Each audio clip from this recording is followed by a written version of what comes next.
going to go ahead and call the meeting to order. It's 9 o'clock. At the end of our meeting, we're going to go into a closed session per KRS 61.810 1-B, deliberations on the future acquisition or sale of real property by a public agency, but only when publicly would likely to affect the value of a specific piece of property to be acquired for public use or sold by a public agency. And we're also going in closed session per KRS 61.810 discussions between a public agency and a representative of business entity and discussions concerning a specific proposal. If open, discussions would jeopardize the citing, retention, or expansion, or upgrading of this business. We're going to do that at the end. It shouldn't be too long, just to let the press know, but we do need to go into that we've got a couple things we need to discuss. All right, you all had the minutes of the last meeting. Any concerns or questions? None noted. I'll make a motion. Motion by Keith to approve. Second. Second. Any discussion? All in favor say aye. Aye. Any opposed? Eric, was that you? Yes, ma'am. I'm sorry. Minutes were approved. We have the bills and the transfers, and Ms. Rhonda's here if you got any questions for us.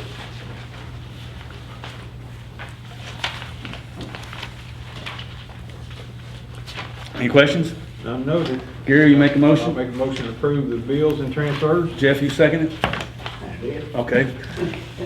I did. All in favor say aye. Aye. Any opposed? Motion is approved. I got a question.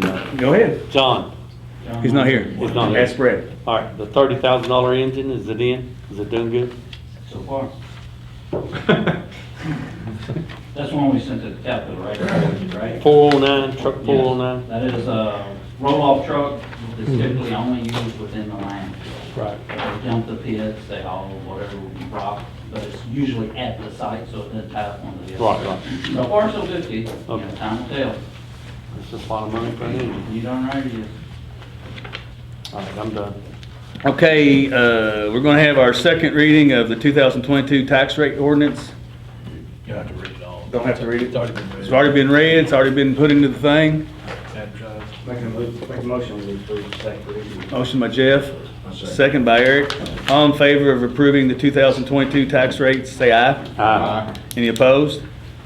Motion is approved. Nelson County Public Library tax rate. Yes, I'm Michael Greenville with the Nelson County Public Library, and I'm just here to let you all know the tax rate for the 2022-23 year. The board approved us taking 6.5 cents per $100 for real property and 6.61% for personal property. This is down from last year at 6.8. Revenue streams are the same, but it's the compensating rate that we'll be taking going into the year. And the library is strong. It's a great place for everyone. I hope to see your all's faces there more often. And if you have any questions, please let me know. We don't have to vote on that. You're just giving No, us I the just- manning of record so we can read it into the minutes, correct? Correct. Okay. Yes. Any questions? Thank you, Mr. Greenwell. Thank you. All right. We have an appointment to the Barstown Nelson County Human Rights Commission, and I would like to nominate and appoint Hortensia Mayer to this. She's agreed to serve. Anytime we have volunteers willing to serve on some of these committees, we better take them up on it as quick as possible.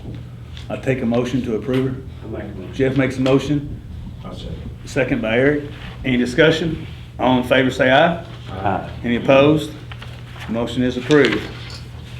We have the tourism budget, and I'll speak briefly, but if you got a hard question, Samantha's here too, so we'll let her ask the hard questions. But basically, they gave us a budget, and you approved it, and then they were able to apply for and receive some ARCA funds for marketing that are limited to marketing and what they can spend. It's kind of like restricted funds. It is. But they're going to get it, and so we just need them. It's not anything extra. They're not raising any more taxes. They're getting the ARCA funds. It's going to be straight for marketing and restricted on what kind of marketing it is. We just need to acknowledge it, and that's the reason I sent the emails and let y'all know what was going on. No big deal. If anybody has any questions, Samantha's here. It's just We're just amending the budget. Yes, sir. To reflect the additional income, is that correct? exactly. I'll make a motion to approve the amended budget. Jeff makes a motion, second by Gary. Any discussion? All in favor? Yes, sir. One question. How much was the ARCA fund? So it was $132,000, and then we had to match it with 10%. So that was like another $13,000, which wasn't bad at all. And we haven't got, tourism, the state of Kentucky hasn't got funding for years. So this is the first time we've had that. But everybody in the state got it, and depending on their economic numbers is how much they got. So Louisville got quite a bit, Lexington got quite a bit. So we're all getting that money, so we're all on the, on the same level, but different. I got you. Yeah. I would like to mention that you guys did a heck of a job here in Bourbon Fest. I appreciate all the work that you all put into that, and the chamber as well. I mean, my goodness, they work from daylight to dark for Bourbon Fest, and I think the community really appreciates the job you We all have a do. very, very good team up there that works together very well, which is very rare. Do you have an estimate on how many you think people attended?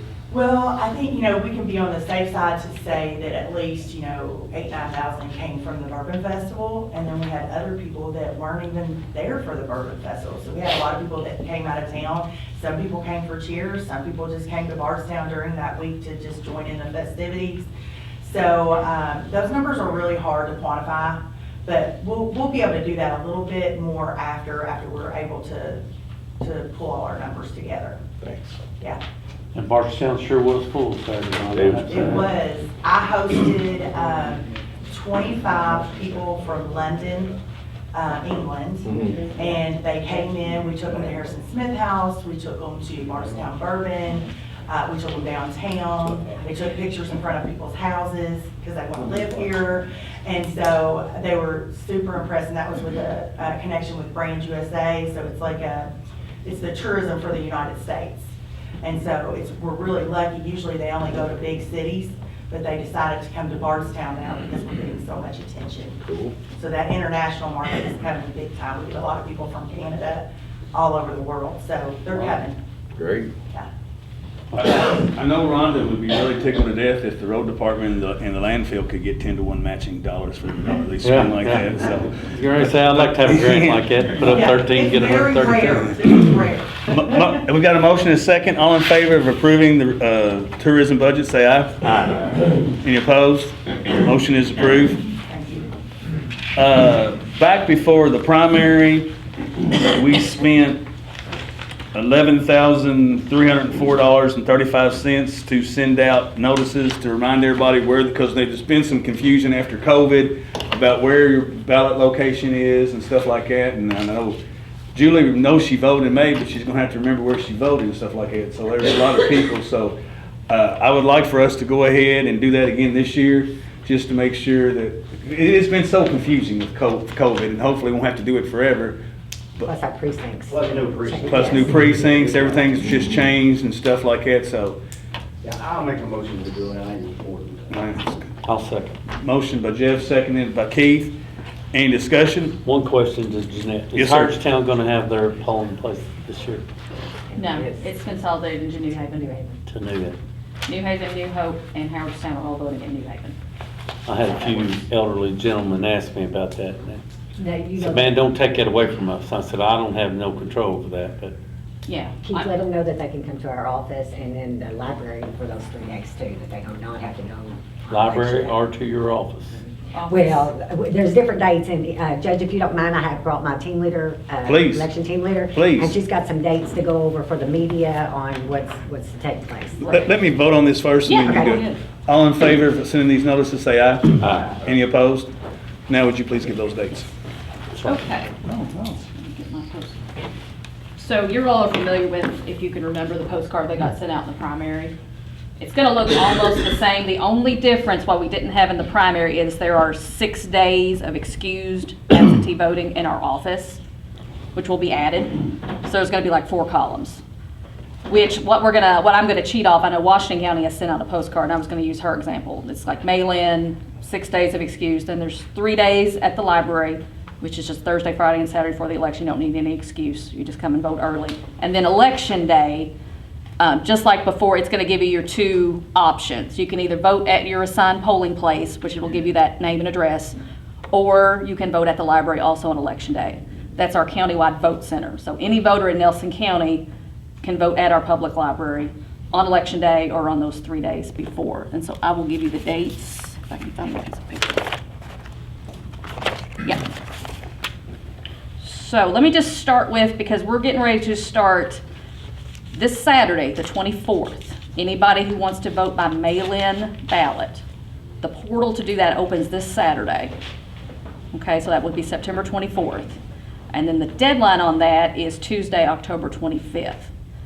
That's generally for a voter who's, can't get to the polls because of their age, a disability, illness. We also have some college students who take advantage of that, especially ones who are out of state. People who are, just out of state voters. We have, some snowbirds who go to Florida and they're gonna leave before those days where they can vote in person. Those are the big things. So that is to remember. So that there is a website to do that, which that started in COVID and now that's permanent, which the website is govote.ky.gov. So the voter, has a computer, can do that. Like I said, they can start doing that themselves on Saturday. Of course, we have a lot of elderly people who don't have internet, don't have a computer. You obviously start calling the office. You can start calling us that Monday, the 26th. Numbers that 502-348-1820, and it's option 7 will get you to elections. That will get them tapped into if they Yes. don't have access to the internet. They don't have access to internet or computer. I guess that also. So when the voter calls in, we'll have to ask them the reason they're gonna need it. They'll give us, one of those approved reasons. We'll have to get their full name, we'll verify their birth date, address, and we'll have to have their social security number. And anyone that'll be out of town will also qualify, Yes. correct? As long as they're gone during those days The of, 3 days. the prior. 3 days prior and election day, is how that works now. Okay? What is that, a trust thing? They just tell you that they're gonna be Yes. on? They tell us, I'm trying to think. No, we used to have to put on the application where they were gonna be, and I can't remember with the new portal if we still have to do that. But yeah, But yes, it is on base. So they dial that number and then they punch options. option 7. Seven. And they can do it as soon as, like I said, there's gonna be a recording, Jeanette will start talking to them and giving them, you don't even have to wait for that option to come up, you can hit 7, it'll start ringing in the election office, just so they know that. The next date that's gonna come up after that is the registration deadline to vote, which that is Tuesday, October 11th by 4 p.m. So of course, they can use that same website, that govote.ky.gov. You can register online, as long as you have your driver's license number, that's how it pulls a signature. Or of course, you can stop into our office during regular office hours. What was the date on that again, please? Tuesday, October 11th, and it's a 4 p.m. deadline on that. So that's really, you gotta remember that, especially if you're doing it online, you gotta do it before 4 p.m. Thank you. Okay. Now, we'll send you all some dates. I can email those to Please. you guys Yeah. and We to will. the media. Yeah. And I was planning on, especially as it gets closer, to mail this out to all my media and have them all share it, so we'll make people aware. So we'll just add you guys in there. Please, Yeah. that'd be great if you don't Do you have email address of all the other candidates as well? For all the other candidates, Yeah. I have it on their filing papers, yeah. Could you send it to them? I'm sure they like to know when they're out campaigning. Yeah, I can send it, that's no problem. That'd be a good idea. Good Yeah. idea. Yeah. Thank you. So, the way it works now, like I said, the mail-in ballot portal closes on Tuesday, October 25th. So that next day, that will be Wednesday, October 26th, that's when those 6 days of excused in-person absentee voting is what we call it. You're gonna do that in the office, so that's Wednesday, Thursday, and Friday, and then that next Monday, Tuesday, Wednesday. So that's October 26th, 27th, 28th, then Monday is October 31st, November 1st, November 2nd.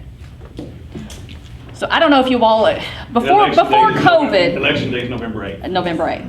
I don't remember, before COVID, we used to do this in the office, we would do more than 6 days. You would come in and vote early if you had an excuse why you couldn't be on election day. So now it's why you're not gonna be there election day plus the 3 days of early voting. So you can do that also for age, disability, and illness, even if you're more comfortable voting in person.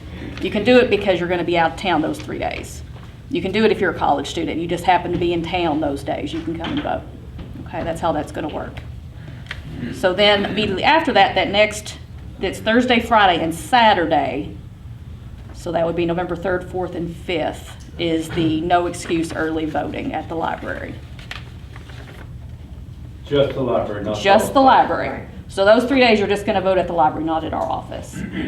Okay? That's just the 3rd, 4th, and 5th? Just the 3rd, 4th, and 5th. In Bardstown Library. Bardstown Library, yes. From 8 to 4. 8 to 4 every day.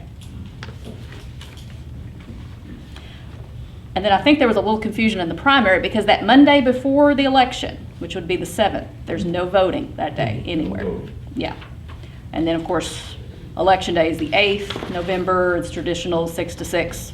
Like I said earlier, you can go to either polling place that day or the public library. Yeah, I definitely think it's a good idea to put some cards out about Yeah. that. I'm a little bit confused listening to it here. It is all different, and like you said, we did consolidate some polling places, so some people are gonna have to go to different places. We will, like I said, try to get all those notices out. We will again send out with the road department when they take the machines, we send out notices to put on all the old places. Like, you know, you now vote at this location, or you can go to the library if you choose, is how we did it back in the primary. So hopefully we're gonna catch a lot of people with this postcard. Thank you. Any Okay. questions? Any more questions? Thank you all very much Okay, for you're the welcome. update. All right, Mr. Spalding and I we've got a proposal from the Trigg family on a Wickland project. So what, as you guys know, through Wickland, we have a grant that helps fund some stuff that when Ms. Trick passed away, she set up. So each year we get a certain amount of money. Well, every year Dean would take and sit down with the family, just out of respect for them, and listen to some of the projects that they thought maybe we should do out there at the site, and Friends of Wickland. And then he would kind of, whether he was consulting with you guys or make decisions on what the next step would be out there. So long story short, the Wickland and the Trigg family have asked if we would hire I would call him a historic engineer that looks at old sites, that they take and decide what needs to be done to historic structures, and something more than a regular structural engineer. I'm not a structural engineer, but this particular people would be. The reason I tell you that story on the grant is because the Trigg family has, over the years, provided more money than what we have allocated for them to pay. Notice how I say that, because we pay for a lot of stuff out there ourselves, or the fiscal court should be, that's the way I should say it. But they do have a particular balance, and that is something that they've requested that we look at and use a firm to come down. What you'll eventually get out of this is probably a big, long list of projects, to be honest with you. And that's okay. Then they can decide how they want to move forward with the projects, you know, fundraise. So it would be up to you guys if you guys want to approve this firm to come in from North Carolina and look at the site and say, this is where we're at with it. These are recommendations for a historic site that you need to be doing to it. Is this firm one that they recommended or one? Yeah, and then they're nationally known. There was two firms. Actually, I sent you guys another proposal. They were from Gibson, Taylor, and Thompson. They're more affiliated with University of Kentucky. Both firms are fine. But this other one, we're probably getting, of course, it's almost double the money, but it is a better product at the end that we will get out of the report. It'll be more comprehensive. But it's totally up to you guys. They did recommend Opperman, which is the They've been $33,649. recommended by David Morgan and all them. This is a number, and so far, we've received around $199,000 from the Trigg. Ms. Trigg has a perpetual trust with the Community Foundation of Louisville, and we spent $159 so far. We get money every year, so even though it is the county's money, I've talked to Dean out of respect for them, and we've had Wickland for a while. This will give us a good snapshot of where it is, and then hopefully it'll give us a vision of what maybe we can do in the future.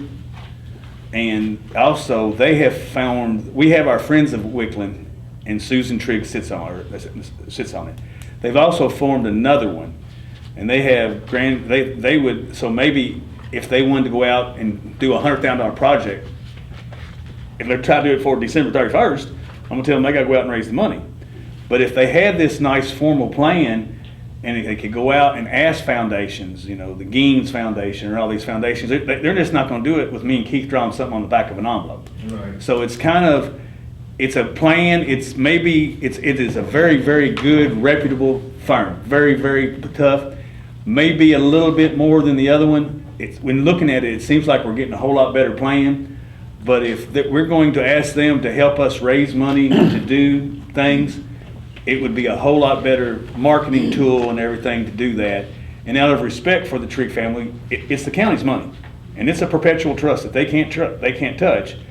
But if we want them to give other monies, we kind of got to go halfway with them anyway. And I've talked to some of y'all the times about Wickland. it's wonderful. The county and Dean and all of y'all done a great job maintaining it, the road department, everybody. But what are we gonna do with it in the next 15, 20 years?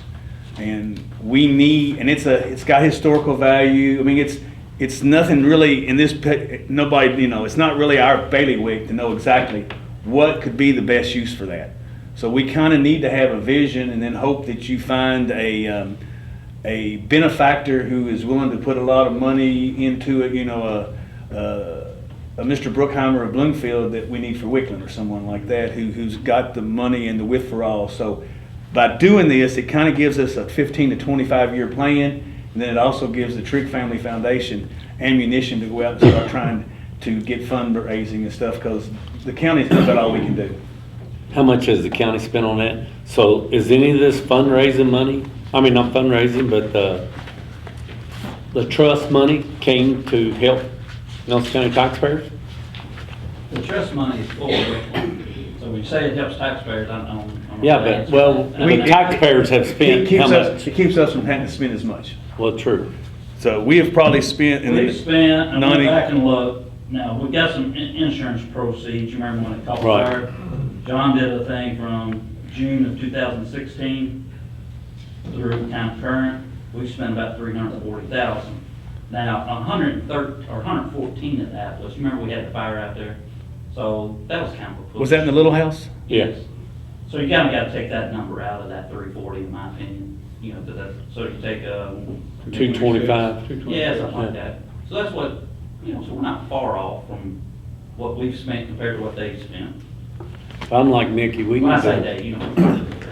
we need to take a look into the future. That's taxpayers' money. And they've spent 159? The grant has, yes. We spent it with, we spent their money to that effect. Right. They haven't The spent money comes anything. in through the trust. I know, but it's still Yeah, we still- 226 plus 159. $350,000. Well, so I totally get what you're saying, Keith, that's a good point. Hopefully this report now says, okay, this is where you're at with this project, with the Wickland. This is what needs to be done, and before any of that happens, new roof, you and I talked about that. You can come up with new roof, we've done all the tuck pointing, the roof should be good. Termites, There'll be some jack it structural up. issues and whatever. Like I said, I envision there's gonna be probably 7 or 8 projects that come out of this report, and there'll be a cost estimate with that. And we as a group, you all as a group have to decide, well, what's the future with it? What are we doing here? Ain't I Where are we reading that gonna spend right? big money? The 226 plus the 159? Yeah. That's what we've spent on Wickland in the last, Well, we haven't spent that, Trigg Foundation. Both together. Both together. Yeah, together. Together. but we've spent So, 226. my understanding of these. But you got 140 back in this your. architectural engineer Oh, you took that I out. took it out. This is important to know. The architectural engineer from the firm that they're recommending, and I've talked to Susan about it, they really want to push for that. I think that this is going to give you the opportunity in the long game to make that a self-sufficient place, center. That's the goal, right? Where it can Self-sustained. self-sustain itself, where county taxpayers are not,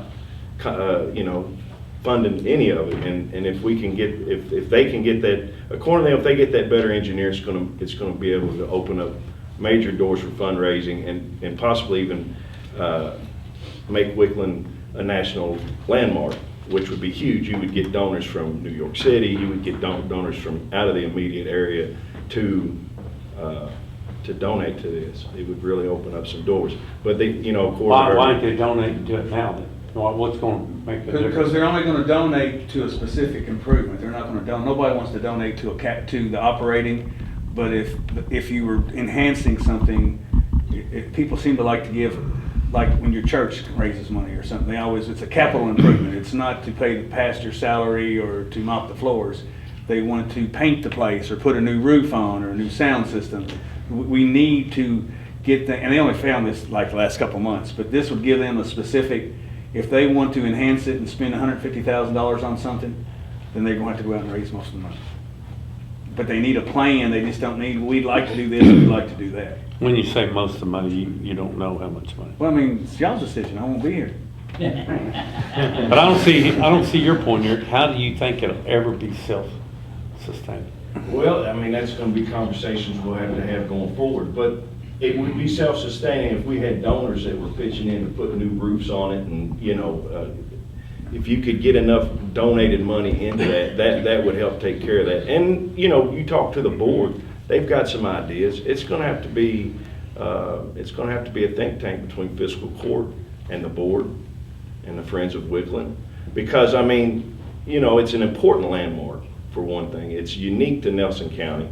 I think it's, to let it go to the Antioch way would be a tragedy. But, hopefully with the plan that they got going forward, they'll be able to really bring in some outside money to help fiscal court pay for some of those improvements. You said help then, a while ago you said self-sustaining. Well, I mean, that's the goal we're working towards, If you have a goal, more than likely you'll get people to donate to that goal. And the way it sits now, you're not gonna be able to glean that. Put the thermometer up in front of it. And this money is coming from the Tree Foundation, correct? We will pay it out of that line item, yes. Out of that line item. So, The option is to absorb all your costs yourself, when something happens, so.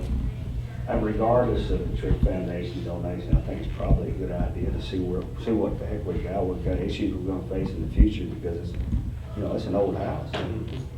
It's gonna give you your options a lot better than us sitting here discussing it now. There's gonna be professional people who do this every day. They're gonna be able to tell you X, Y, Z, here's this, that.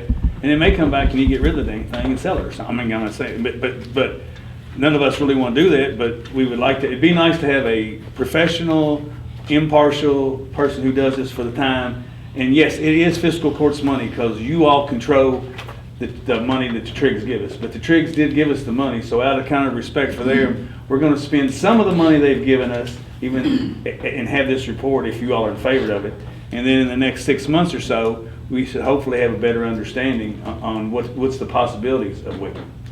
What's the total on this report? $33,649. I'll make a motion we approve the bid for the architectural engineer. I'll second. Second. You got any more questions, Keith? No, I'm all right. All in favor of us entering to this with Joseph K. Opperman, Architect, PA, for $33,649 to do a comprehensive description on Wickland, say aye. Aye. Any opposed? The motion is approved. Thank you, guys. We need to step on that. That's all right. We need to step on that. It's a sensitive subject, and y'all done wonderful till we got to this point. We just need to look about taking the next step, and, I mean, you don't know what the next step is till you know what the costs are. It may be, we gotta do something else. That's right. Road department. What do you all want to do to pick up, the salt spreaders first? Oh, the salt spreaders, okay. So we budgeted this year for some new salt spreaders for our pickup trucks. The current salt spreaders that we have, they're about 12 years old, and they're pretty wore out. During the winter time, a lot of the things that go down is to pick up salt spreaders. We have trouble with the clutch bearings and things like that on them.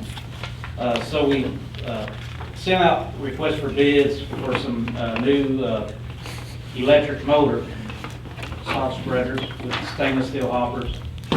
And bids came in better than what we was anticipating. What we recommend is ordering 2 2.5-yard salt spreaders and 1 3.5-yard salt spreader. The 3.5 yards for that Dodge 5500 that we have. It is the same length as the other salt spreaders, so that for some reason the Dodge did go down, we could put that on a different truck and still use it. We just wouldn't load it to its full capacity. And MCO came in with the lowest bid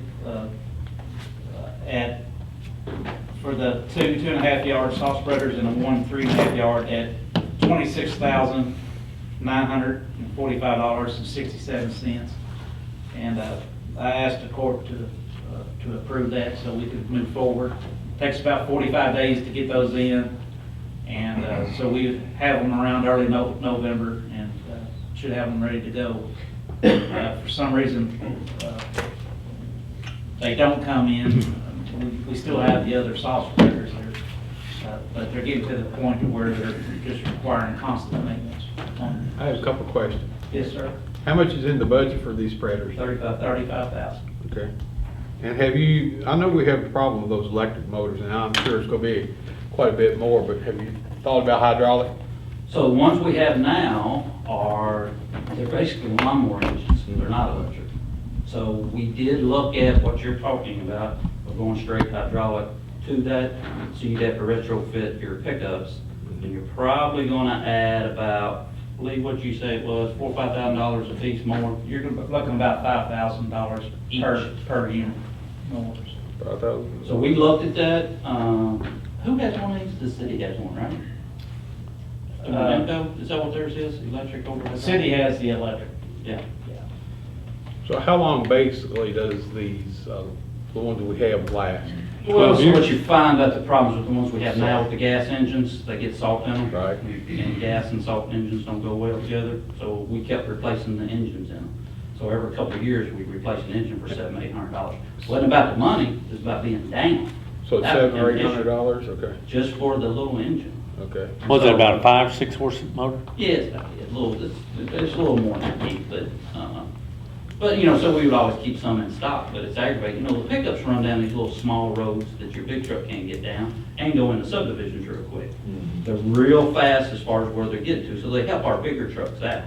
So Gary, I get what you're saying. We looked at that, it's just the cost made us go over our budget amount. Right. So, we decided, well, let's not go with the Cadillac version, let's go with the middle version. And the other ones lasted 12 years, and these lasted 12 years. I think we made a good decision. And Trying to be a good steward of money. Yeah, one more, well, speaking of that, one more small thing, I mean, it's not that much, but it says freight $700. Is the freight from Madisonville to here, or is it from the factory? I would assume it's I mean, if it's in Madisonville, we can go pick it up ourselves. Factory. Okay, They'll probably drop ship them straight to us. Okay. Another good thing with these motors, they have independent controls of your spinner and your belt. The current setup that we have now, you basically turn those on and you're gonna get the same spread regardless of what road you're on. So you may be wasting a lot of material on these narrower roads to where we can turn that spinner down some to control that. Yeah. Salt at $128 a ton. We try to watch it pretty close. It's Main more thing- than doubled since I started the road department 5 years ago. More than double. The main thing is to keep the roads safe for I our agree. constituents. I've learned that one real quick from you guys.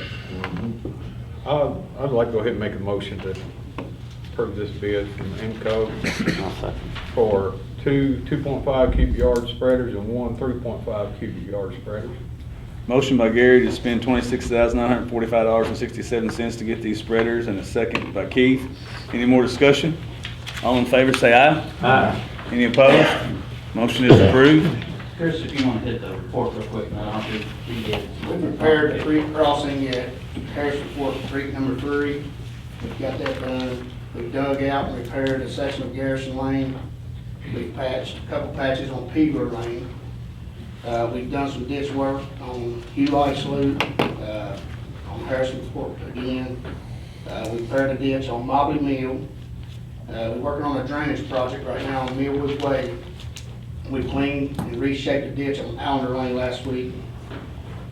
Tree trimming, we've been on Pappy Cecil Lane, got it done. Cook Road, St. Thomas Loop, and today we're on Botman Loop. Our herbicide spraying, we've done Jim Clark, Eddie Miles Road, Boone Mill Road, Higdon Loop, Walter Hall Road, and Lick Creek Lane. And our salt has been ordered. We have 700 tons scheduled to be delivered. What, fill the barn up? Yes. Yes. We Hope we don't use none of it. Exactly. Sorry. Yep. One other thing, we're currently doing bridge repairs on Dugan Lane. We'll finish that up tomorrow, but the road will be closed for a couple hours because we're gonna have a concrete truck and pump truck there to finish repairs. So we'll have to close it down for a few hours as we do those repairs. Any questions? Mr. Spalding? Okay, so let's talk about Kentucky 52 Kitty Head Road resolution. You guys, we discussed that at the last board meeting. That's the real tight curve there. There was some good discussion last time about it, some great questions on funding and how we was going to deal with that. I forwarded you guys some emails from Bradley Bottoms, he's the district engineer, over that concerning how the engineering payments would work. Did you guys get that, I'm assuming? Yep. Okay, so basically, long story short, what they're saying is they budgeted plenty of money to do that. We just have to control the project on what we design to keep it within that $1 million range. And so, you know, Keith and I have got some ideas on how to handle that and try to get it as best as we can out there. So unless you guys have questions, you know, I'll pause for a second, let you have questions. There's a resolution. Do you have the resolution? We all have it. Okay. That we would need to approve, and basically, Matthew, do we need to read the resolution? No. Okay. It's basically adopting the memorandum of understanding with the state to complete this project. So do you guys have any questions before we make a recommendation? The keys at the last meeting is we wanted to find out if they pay for the engineering. If it came in, they will. And then Matthew and Red had time to read it, and they seem to feel comfortable with it. If you got anything else, you can really make Keith nervous and make him wait 2 more weeks. Y'all. None noted, I'd like to make a motion to approve this resolution. Keith makes a I'd motion. like to second that. Gary seconds it. Any discussion? All in favor of approving the resolution, say aye. Aye. Any opposed? Motion is approved. Thank you, Brad, for all your hard work. Yeah. Well, let's get to the finish line And Matthew first. too. Yeah. Jail report? As of this morning, we have 160 inmates, 66 are males, 14 are females, 33 are state inmates, and 3 female state inmates. 13 waiting for district court cases, 59 waiting for circuit court cases. They were holding 3 either from another county to have court here, but they'll go back. Anybody have any questions for Buck? Thank you. EMS report. Follow up on the dispatch department. Jason Childers, I reported to the court last meeting about the Verizon issue with the number of cell subscribers they're reporting. They have been able to get an okay for an official audit for Verizon subscribers, not only for Nelson County, but Marion and a couple other counties that are having issues. So I'll report back to the court when those findings come in. During the city outage on the internet, Dispatch Center incurred about a little over $1,000 in expenses to get internet up and running for them to get their services back online. Director Gaither is going to check with the city and see if there's any possibility of getting some of that reimbursed to the dispatch center, so we'll see how that goes. Going to jump down to emergency management. Been in contact with Mayor Cecil in New Haven and some of their folks in City Hall. They had saw where the Balltown siren is going to take 14 weeks to come in, and they would like to go ahead and have court approve the New Haven siren so that it'll hopefully be here and installed before the next severe weather season. So I'd like to, we have that in the budget for this year for New Haven siren. I'd like to get court approval to do that. So I'll make that motion. Keith makes a motion to approve the New Haven siren. I second. Eric seconds it. Any more discussions or questions? Yeah, so this new one coming in, it's gonna replace the old one? Is that Actually correct? not. We're doing a solution for the old one to use it as continue using it for the rest of its life. That requires a radio receiver and some adjustments in that and mechanics of that siren. We would like to replace, we want to put this siren out next to the fire station where the radio tower is. So actually they would have the one, as long as it lasts in the city and we're able, dispatch is able to activate it, we'll continue to use that during severe weather, but we will have the new siren at the firehouse. Good deal. How long ago, Joe, was it that we put that tire, about 10 years ago? 8-10 years ago, yeah. Got a nice tire up there beside the We're in New Haven. fire station. Radio tire, we got a freestanding tire from, Somebody donated us the Mount tire. Sterling, Police Department. We were able to get that down here and direct that to get New Haven and the sheriff repeater on a more local area. Any more discussion? All in favor of approving the sirens for New Haven, say aye. Aye. Any opposed? Motion is approved. Okay. Back to you, EMS sir. Department. We had an engine failure on 2013 Chevrolet Squad 34 about a month, about 5 or 6 weeks ago. So by the time American Tire could do the diagnostics on it and give us the ultimate issue that the engine had failed due to a fuel pump problem, that the fuel pump came apart, sent metal parts through the engine, so it finished the engine off. We first were checking into just holding on to that truck and remount that box on a new chassis in the spring, but we have a truck at Tennessee right now that's been there for about 6 months, and they haven't got a chassis for it yet, and talking about maybe January, February before a chassis would come in for that truck. So if we hold this one, we'd be looking at least 12, 14, 15 months down the road, and by the time the truck sets that long, the deterioration would be not make it. So if we remounted it, it would come in at about $80,000. We have an estimate from American Tire to put that engine in for less than $21,000, about 20 and change. So my recommendation, we put a transmission in it about 7, 8 months ago. So we know we got a new transmission behind the engine, and we had the rear end reworked about a year ago. So it makes sense to put $20,000 in the motor, and we'll have a pretty good vehicle back. Sounds like them Chevrolets falling apart. Well, it used to be the Fords, you know, so somebody's got to keep up. So that'd be my recommendation on that, is to approve replacing the engine. Did American Tire put the transmission in it? Yes. And all that work? What is it, warranty on the engine work? The engine will be 1 year unlimited mileage, How many miles on the truck, Joe? 279,000. But the rest of the truck you fill up? Oh, yeah, it just makes sense. Yeah, I'll make that motion then. Motion by Keith, I second. second by Jeff. Any discussion? All in favor, say aye. Aye. Any opposed? Motion is approved. Thank you, Joe. He's got 2 more things. Second item, the EMT class that I informed y'all about, no, thank you, Pete. Board meeting is now officially scheduled to start October 20th. We have an orientation night, October the 6th.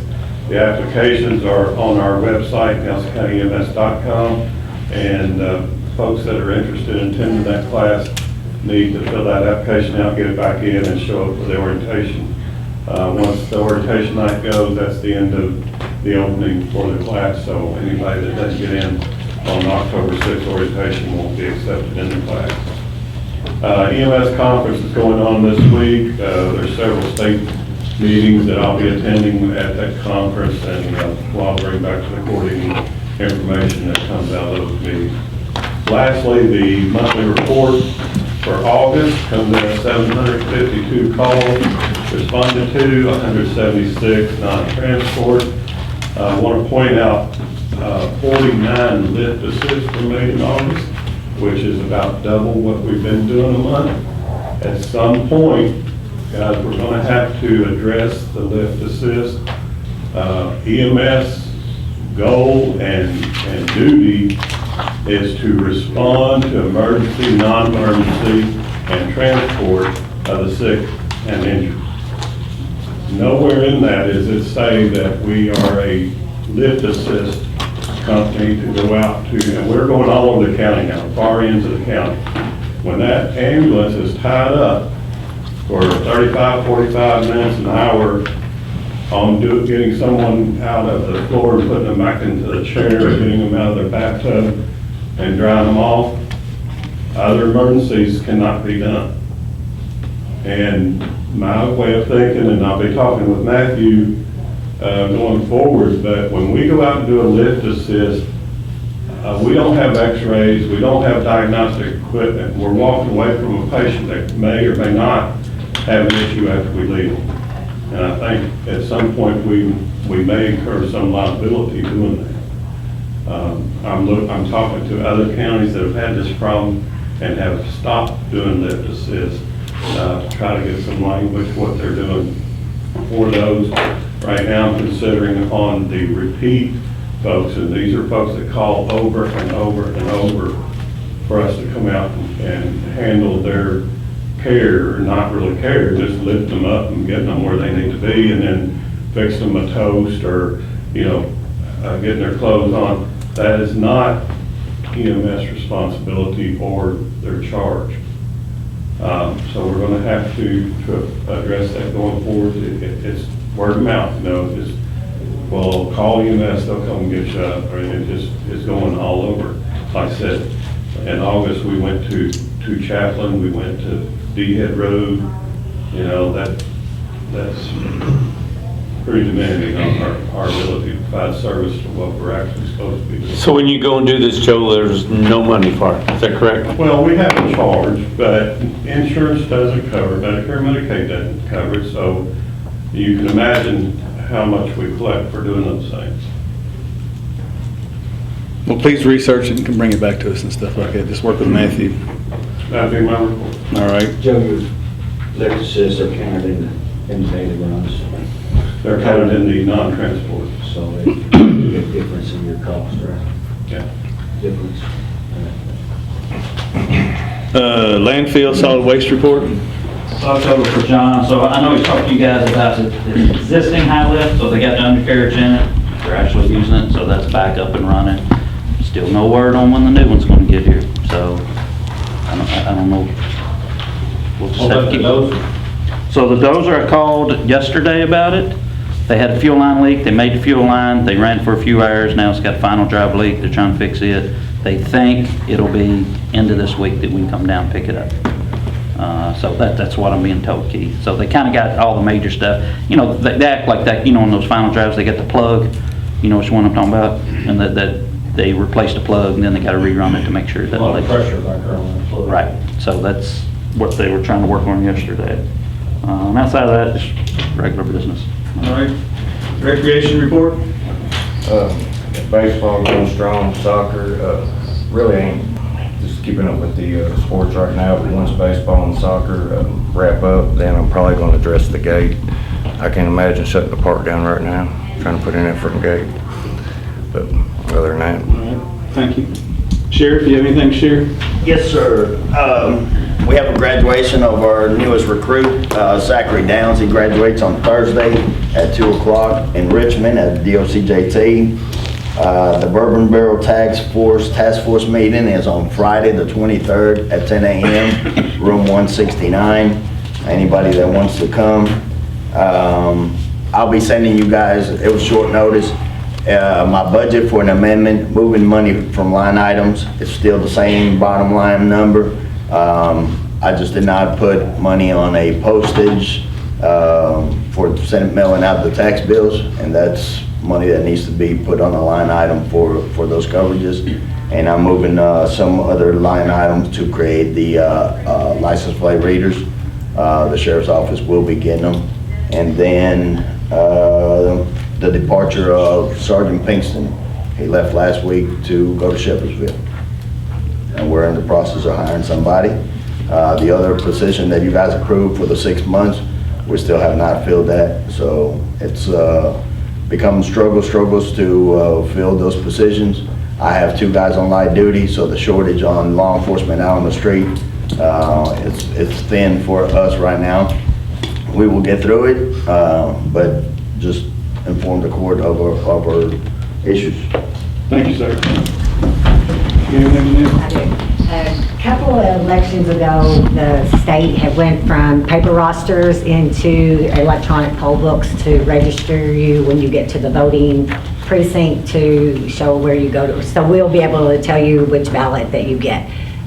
Kathy is going to do another report on exactly how this works, because as of May the May of next year, we are to use new e-poll books.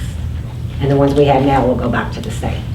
So we'll need the judge to sign off on this. Right now, all we need is for the, Right now, we it's just need just to a give them a number. quantity How on many what we we need. But you can tell them a little bit more as far as, we're gonna have to order the ones, new ones, and Okay.